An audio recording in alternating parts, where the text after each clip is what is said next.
사울이 다윗을 죽이려고 하니까 다윗이 도망하는 때지요. 그런데 사울에게 쫓길 때 사울 자신보다 사울의 그 잘못된 시기심을 조장하고 사울을 돕는 사람들에 대한 시, 그 사람들이 다윗에게 굉장히 못되게 한 거지요. 우리 하빌화라는 말이 있습니다. 하빌화는 무슨 말인가 하면은 그 힘 없는 사람이 힘 있는 사람과 자신을 동일시하려고 합니다. 그래서 자기가 마치 그 힘 있는 사람처럼 그렇게 느끼는 거죠. 유력한 자인 것처럼 느끼는 거죠. 그런데 그 힘 있는 사람을 누가 공격하면 마치 자기가 공격당한 것처럼, 그래서 자기가 그렇게 느끼니까 또 공격을 하지요. 그리고 또 힘 있는 사람이 누구를 공격하면 자기가 그 사람이니까 그 사람과 합의를 시켰으니까 자기도 그 사람을 공공적으로 생각하고 공격을 합니다. 이게 어떤 사람이 이렇습니까? 마음이 약한 자, 마음에 힘이 없는 자. 하나님이 그 중심에 꽉 차 있는 사람은 이렇게 하지 않지요. 그래서 이 하비라가 여러 가지 문제를 많이 일으키는 거죠. 이제 1절부터 10절까지는 다윗은 이 상황에서 다윗 자기를 사울과 하비라 시켜서 다윗을 공격하는 그 사람들 때문에 이제 굉장히 힘든 상황이에요. 그래서 이제 1절부터 10절까지 다윗은 자기 생명을 해하려는 사람을 물리쳐 달라고 호소를 합니다. 그래서 이제 1절부터 3절까지는 하나님께 도움을 요청합니다. 그래서 나와 싸우는 자와 싸워주시고 방패와 손방패가로 돼서 도와주시고, 방패는 큰 방패고 손방패는 이 급소만 가는 작은 방패죠. 그걸로 도와주시고 또 큰 창과 작은 창으로 나를 쫓는 자의 길을 확 막아주시고 또 내 영혼에게 말하기를 나는 네 구원이야 그렇게 말하소서.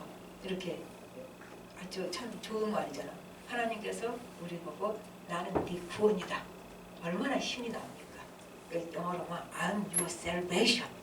굉장히 쉬운 영어죠. 그것도 힘이 있어요. 이 영어도 나는 네 구원이야. 이렇게 말하게 해주소서. 이제 이렇게 말을 할 때는 하나님이 이 말 한마디 해주시면 내가 살 용기를 가질 것입니다. 그런 의미가 있지요. 그런데 이렇게 식으로 지금 기도가 나가는 게 아니에요. 처음에 멋지게 기도를 시작했습니다. 그런데 아무리 생각해도 속이 부글부글 끓어요. 그러니까 기도가 바뀝니다. 그래서 이제 감정이 정리가 안 되고 화가 나서 부글부글 하니까 감정이 그러면 폭발을 하지요. 그래서 이렇게 말을 못하고 저 사람도 혼 좀 내주세요. 그렇게 저 사람들 혼 좀 내주세요. 뭐 여러 가지 말로 이제 악담을 하다가 마지막 말은 자기네들이 파놓은 함정에 빠져서 폭삭 망하게 해주세요. 이렇게 이거 기도라고 하는 거예요. 지금 다윗이 처음에는 잘했잖아요. 근데 나중에는 안 되겠어. 감정이 너무너무 속이 상하니까 이렇게 폭삭 망하게 해주세요. 이렇게 기도를 합니다. 근데 이렇게 숨기지 말고 하나님께 토설하는 것도 나쁘지 않아요. 괜찮아요. 그래서 왜 그런가 하면 우리가 자기 진짜 감정을 억누르고 계속 억누르면 이게 속에서 괴롭고 해결이 안 되니까 겉으로는 그렇게 할 수는 없잖아요. 그러면 이제 갈 데 없는 위선자가 되는 거예요. 겉으로. 차라리 하나님께 토설을 하는 게 낫다. 근데 토설을 하다 보니까 그걸로 끝이 안 나요. 9절과 10절에는 말이 달라졌습니다. 토설하고 나니까 폭삭 망하게 해달라고 말을 하다 보니까 속이 좀 후련해졌어요. 그래가지고 이제 마음을 평안하게 먹고 하나님을 찬양하고 이제 가난한 자를 건지시는 하나님이심을 선포합니다. 여기서 가난한 자라고 하면은 우리는 돈이 없는 걸 가난한 자라고 하는데 여기서는 가난한 자를 강한 자에서 건지신다는 의미는 어쩌면 모든 면에서 약자, 이거 보고 가난한 자, 벼랑 끝에 몰린 자, 자기가 애쓰고 애썼는데 결국 지금은 형편없이 살 수 없는 사람, 이게 다 벼랑 끝에 몰린 자, 힘 없는 자, 이게 다 가난한 자가 됩니다. 이것을 이 사람들을 이 가난한 자를 하나님이 도우신다고 그것을 선포를 하고 있습니다. 근데 그리고 11절 오늘 읽을 때죠. 11절부터 18절까지는 이제 하나님께 마음이 좀 가라앉았잖아요. 토설을 하고 나니까 하나님을 찬양하고 이제 그러고 나니까 구체적으로 차분하게 자기 마음을 털어놓습니다. 꼭 마치 뭐에도요? 친구에게 그 속이 시원하잖아요. 그래서 이제 하나님의 친구처럼 자기 속을 조곤조곤 털어놔요. 11절에 보니까 나는 알지도 못하는 범죄를 내가 지었다고 하네요. 그래요. 즉 그 얘기예요. 그러니까 나는 알지도 못하는 죄를 사람들이 내가 그 죄 지었다고 누명을 씌우고 억지 소리를 하고 이렇다고 이제 그렇게 사람들이 나를 비난한다고 얘기를 합니다. 그리고 이제 12절부터 14절까지는 이 사람들은 바로 선을 악으로 갚는 사람들이다. 그렇게 얘기를 해요. 왜 그런가 하면 이 사람들이 힘들었을 때 다윗이 금식하며 기도해 줬다고요. 그냥 나 기도해 주자 그런 의미가 아니에요. 마치 그들이 자기 가족인 것처럼 금식하며 기도할 때 그 아픔에 동참하고 어머니처럼 형제처럼 가족이잖아요. 그렇게 진짜 마음을 같이 하고 그 아픔에 동참하고 그렇게 아파했던 사람들인데 이 사람들이 지금 나한테 이렇게 하고 있다. 그 말이죠. 그렇게 기도를 했더니 내 기도가 내 품에 돌아왔다. 그렇게 말해요. 그게 13절에 나옵니다. 이제 내가 기도했으나 그 사람들은 그 기도 응답을 못 받은 거예요. 왜요? 응답을 그 하나님의 복을 주실 그런 그릇이 안 되는 거죠. 너무 또 악으로 물들어 있었기 때문에 이제 그 기도가 그러면 어디로 갔느냐? 자기가 그들을 위해서 이렇게 기도를 했는데 그들은 기도를 응답을 못 받았고 그 기도는 오히려 내 품에 들어왔더라. 그죠? 내게 복이 되었다. 그 말 되죠. 이 말은 왜 그래요? 시인이 이제 하나님께 기도할 때 이 시인의 마음이 하나님께 받아들여지는 거예요. 그러니까 그 기도는 응답을 받은 거죠. 내가 그 사람에 의해서 기도한 거 그 사람은 못 받았어. 내가 받은 거다. 그 말이죠. 내 품에 들어왔다는 내 기도한 거 내가 받았다. 그렇게 된 거죠. 그 말은 하나님께서 이 시인의 기도를 받아들였다. 그 말은 하나님이 이 시인을 기뻐하셨다는 얘기가 되는 거죠. 우리 마태복음 10장 12절 13절에는 비슷한 얘기가 나옵니다. 또 그 집에 들어가면서 평안하기를 빌라.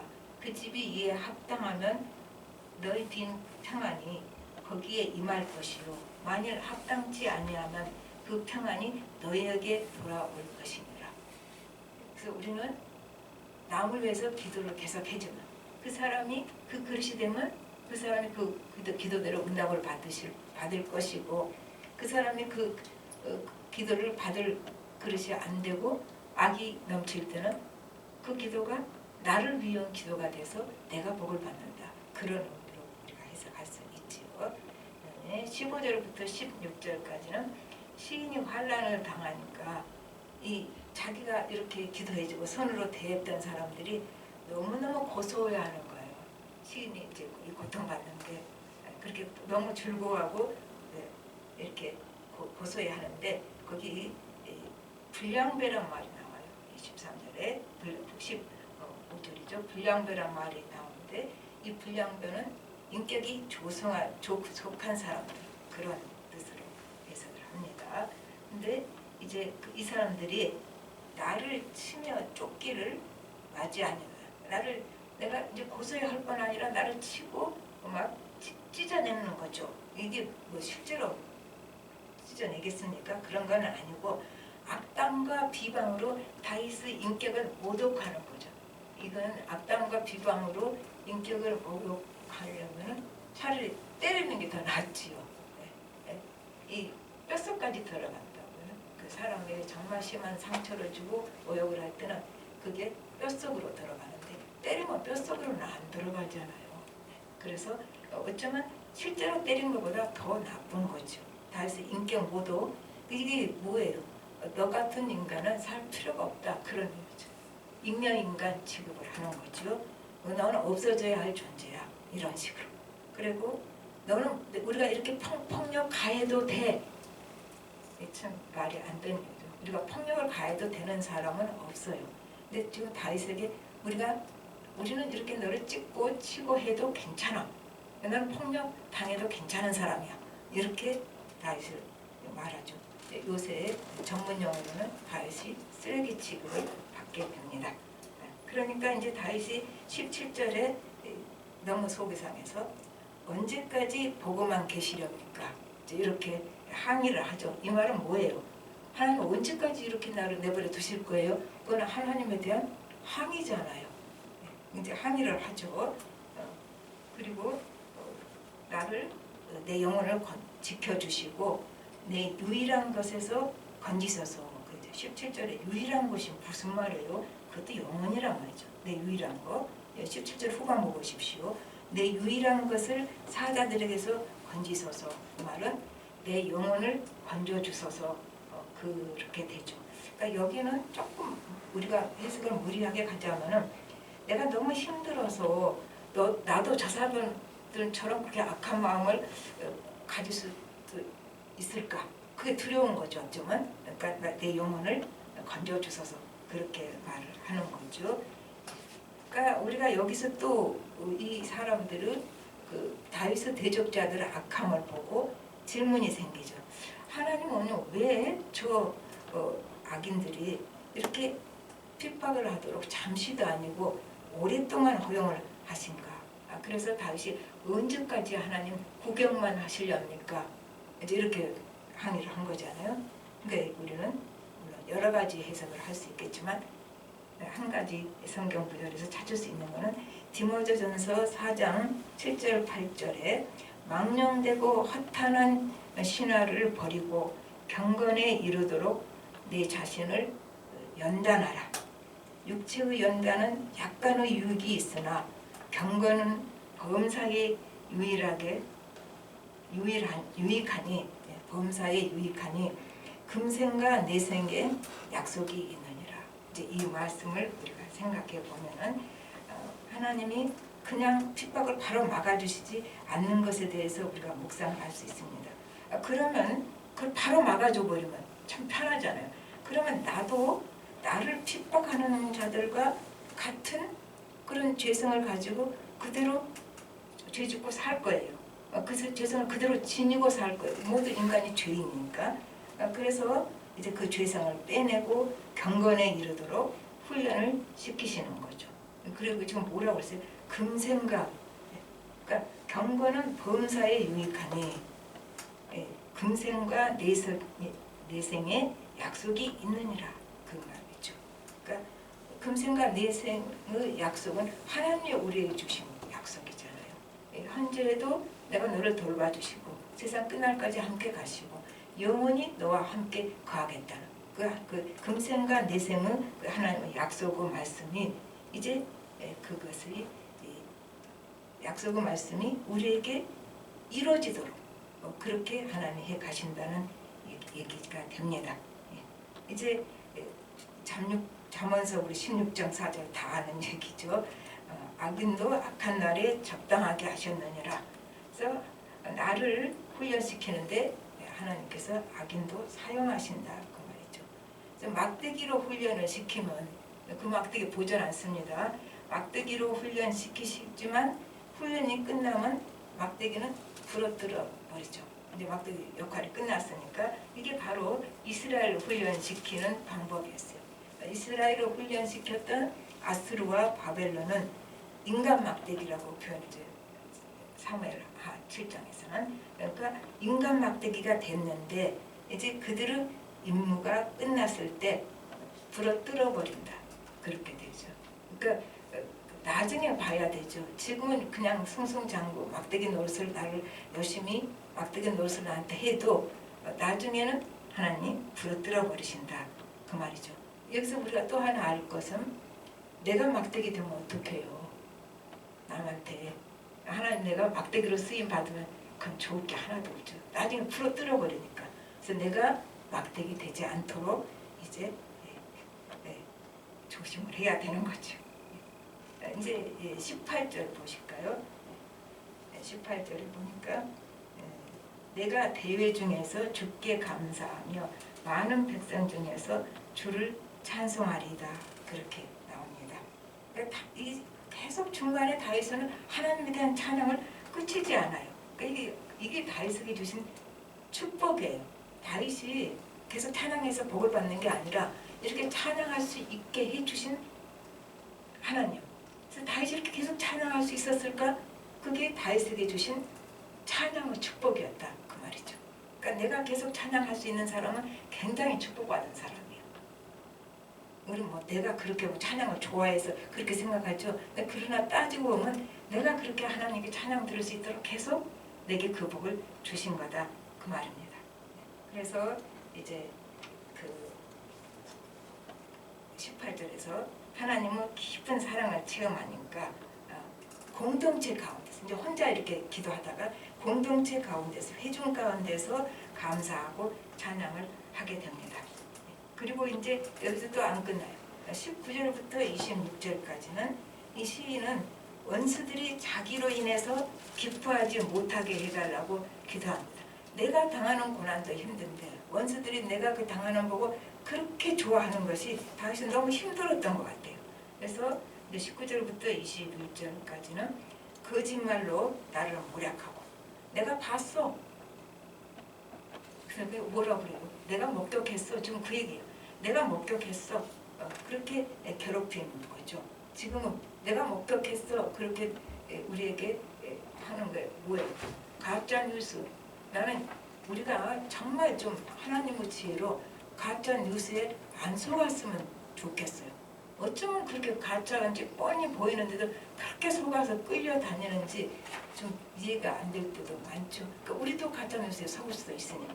그래서 요새는 우리가 가짜 뉴스에 속지 않아야 될 것 같아요.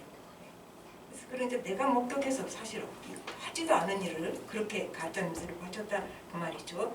그래서 이제 23절부터 25절까지는 다윗이 이러한 상황에서 찬양하지 않고 하나님의 개입으로 회복되기를 기도를 합니다. 23절 한번 보세요. 여호와여 22절부터 봅시다. 여호와여 주께서 이를 보셨사오니 잠잠하지 마옵소서. 주여 나를 멀리하지 마옵소서. 나의 하나님 나의 주여 떨치고 깨셔서 나를 공판하시며 나의 송사를 다스리소서. 다윗이 하나님의 공의에 의로우신 재판장이신 하나님께 호소를 하는 거죠. 이거 우리 뭐라고 그러죠? 고발하는 거죠. 고발했어요. 하나님께 고발. 이 사람들이 이렇게 다 보셨죠. 이제 고발을 합니다. 그래가지고 이제 나의 하나님 이렇게 나의 주여 이 말은 하나님은 그 권능과 주권에 호소하는 것이죠. 내가 의지하는 하나님은 공로이신 분이시고 나를 여기서 건져주실 분 이렇게 하는 거죠. 그러니까 이 말에는 자신의 한계를 인정하는 거예요. 나는 어떻게 할 수가 없네요. 원수들이 나를 저렇게 비웃는데 나는 능력이 없으니까 하나님께서 이제 여기서 건져주세요. 하나님만이 나의 유일한 소망입니다. 그런 고백이 이 속에 들어 있습니다. 그래서 아무리 우리를 대적하는 사람들이 거짓말을 하고 가짜로 나를 공격해도 그 사람들이 누구 아래에 있다? 하나님의 통제하에 있다. 하나님의 심판하에 있다. 아무리 강하고 다 가진 것 같아도 그 사람들이 하나님의 심판 아래 놓여 있다는 거. 똑같이 우리랑 똑같죠. 놓여 있다는 거. 그리고 하나님께서는 옳고 그름을 다 아신다는 거. 공의로운 하나님. 그리고 이제 결국에는 그렇게 승승장구하던 사람들도 하나님께서 결국에서는 이제 부러뜨리는 날이 있다는 거죠. 그 다음에 27절부터 28절까지는 더 이제 상당히 소망적인 대적이 많지만 친구도 있다. 하나님이 다윗이 잘 되는 것을 기뻐하는 친구를 또 두신 거예요. 그러니까 우리에게도 똑같아요. 거짓된 공격으로 괴로울 때 이제 하나님이 우리 마음을 알아주는 자, 같이 아파하는 자 주십니다. 그러니까 아무도 내 편 되어주는 사람이 없을 때 굉장히 힘들죠. 한 사람만 내 편 되어줘도 우리가 일어설 수가 있습니다. 근데 우리가 그 한 사람이 되어줘야 돼요. 사실은 예수 믿는 사람은 같이 돌을 맞더라도 아무도 그 사람 편 안 들어줄 때, 그 사람이 옳은데도 내가 그 사람 편 들어줘야 되는 거죠. 그리고 이제 하나님이 다른 사람도 한 사람만 내 편 되어주면 내가 일어설 수 있는데 하나님이 내 편 되어주신다면 얼마나 우리가 힘을 얻고 일어설 수 있겠습니까? 그러면 뭐 우리가 다 하나님 앞에 잘하고 말씀대로 살아서요? 아니요. 그거 아니고 내가 잘하고 실수 없어서가 아니고 그냥 하나님은 내 못난 모습을 다 아시고 계시고 그것을 불쌍히 여겨주시고 긍휼히 여겨주시고 또 그 내 못남 때문에 내가 그 힘들고 아픈 것을 같이 아파해 주시고 그렇다는 얘기입니다. 그러니까 지금 여기서는 인간이 같이 자기 편 되어주는 사람이 있는데 우리는 하나님이 우리 편 되어주신다는 것, 그것이 우리에게 굉장히 큰 위로가 되는 거죠. 그리고 이제 그 27절에 보면은 나의 무죄를 즐거워하는 자들, 그러니까 내 편 들어주는 자들이 뭐라고 하냐면 그 종의 평안함을 기뻐하시는 여호와는 위대하시다. 하나님을 찬양하는 거죠. 나를 지켜주시는 하나님을 찬양하는 거, 이렇게 찬양을 하게 되는 것이고 이 속에 그들이 하나님을 위대하시다고 찬양할 텐데 나를 지켜주셨으니까 그 찬양하는 자 중에 누가 들어가 있어요? 내가 들어가 있잖아요. 그들이 나를 위해서 하나님께 나를 도와주시는 하나님께 찬양을 드릴 텐데 그 말만 있어요. 근데 여기 보면 우리가 이 시인 자신도 그 찬양하는 자들 중에 같이 있구나. 이제 그걸 알 수가 있죠.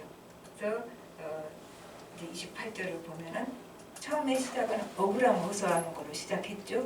굉장히 막막했는데 28절에 가니까 하나님이 은혜를 주시니까 찬양으로 끝이 납니다. 하나님께서는 우리가 잘못하면 다 잘했다 그래요? 아니에요.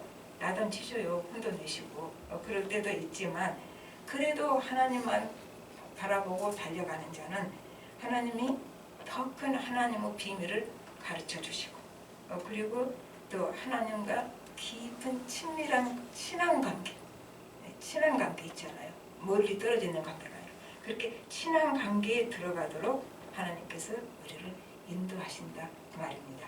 그래서 이제 우리는 고난 속에서도 하나님을 찬양할 수 있습니다. 28절 합독하시고 말씀 끝냅시다. 시작. 나의 혀가 주의 의를 말하며 정일토록 찬송하리이다. 아멘. 네, 다 같이 기도하겠습니다. 하나님 아버지, 주님 은혜를 감사를 드립니다. 다윗이 굉장히 억울함 속에 살았습니다. 그러나 그의 입에서는 찬양이 떠나지 않았습니다. 우리가 때로는 억울한 일을 당할 때도 있고 내가 잘못해서 힘들 때도 있고 우리는 두 가지가 다입니다. 그러나 하나님은 언제나 우리 입에 찬송을 두시고 우리가 어떠한 상황에 있어도 하나님이 우리를 지켜주시고 내가 옳고 다 잘해서가 아니라 불쌍히 여겨주시고 긍휼히 여겨주시고 하나님의 방법으로 나를 늘 선한 길로 인도하여 주심을 감사를 드립니다. 우리가 그 하나님의 선하신 뜻을 분별할 수 있게 해주시고 그 선한 길을 잘 따라갈 수 있게 해주셔서 하나님이 주시는 복을 몽땅 다 받는 성도들 되게 하여 주시옵소서. 모든 말씀 예수님으로 기도합니다. 아멘. 말씀